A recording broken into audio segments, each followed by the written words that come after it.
Turin, 1988. 3 small pieces of the shroud have been cut off and sent to laboratories around the world for carbon date testing. This is really the moment of truth for the Shroud of Turin. Is it fake or is it real? For hundreds of years, the Shroud of Turin has been a powerful symbol of faith for Catholics and other believers around the world. Today, the Archbishop of Turin confirmed the results of recent tests that the piece of linen bearing an image of Christ does not date from the time of Christ. The shroud dates to the 13th century. It's a medieval forgery. There's no way this could have been the burial shroud of Jesus Christ. This is huge. I mean, people to this day look at this and say, this is Jesus, this is our Lord, this is what he went through. To say, no, sorry, it's a very clever forgery, that's painful. In medieval Europe, there was a lucrative trade in creating religious relics.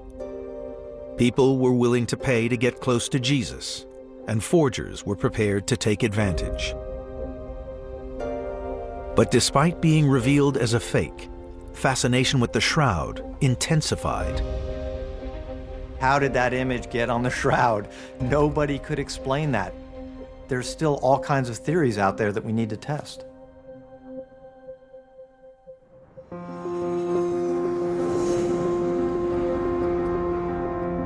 But South African art historian Professor Nicholas Allen thinks he knows the answer. He believes it's the world's earliest surviving photograph. I looked at the shroud and I said, how were you made? And the shroud tells us that it is acting like a negative photograph. I'm quite aware that that might sound like a crazy idea to think that somebody was able to make a photograph 600 years ago. But when I started to look at the technology that was available at that time, I realized they had everything already. From his study of art history, Allen knew that medieval artists already used an optical device called a camera obscura. Camera obscura works exactly like a human eye. What we have here is a box which is sealed. No light can enter into it except through this big hole over here. Like a human eye, there is a lens. Whatever is outside this box is focused through this lens and forms an image on the back wall of the camera, but it's inverted. In other words, it's upside down. The lens at the front of the camera ensures a sharp image is projected on the back wall. We know for a fact this is very ancient technology, so there's no doubt that this technology was available in the late 13th and early 14th century, exactly when it would have been needed to make something like the Shroud of Turin. Allen positions a model in front of his camera obscura and faces it to the sun. So the whole setup has to be calculated very, very carefully before you can start the exposure. A medieval artist would need to ensure that any image projected on a sheet could be permanently fixed. The sheet would be soaked with photographic chemicals. Today, this means using silver salts. Now, both silver nitrate and silver sulfate have been around in Europe from at least the 13th century, and it's very easy to make.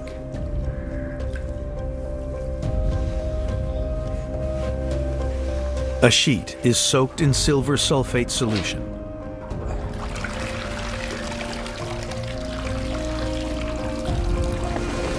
Dried,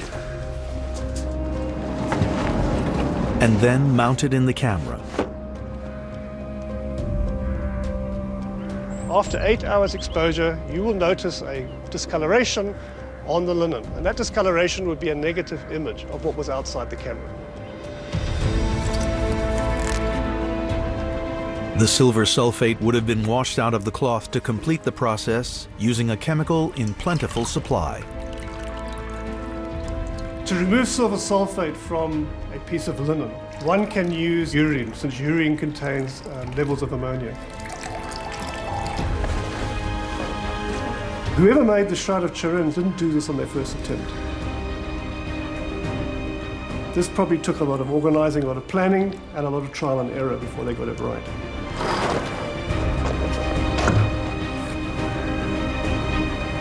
When the image is analyzed, Allen's method is shown to produce astonishing results.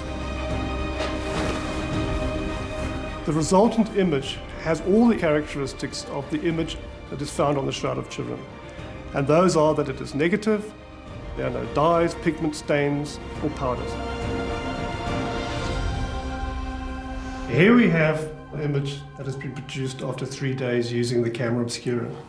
To turn this into the Shroud of Turin image, we would have to add blood to it.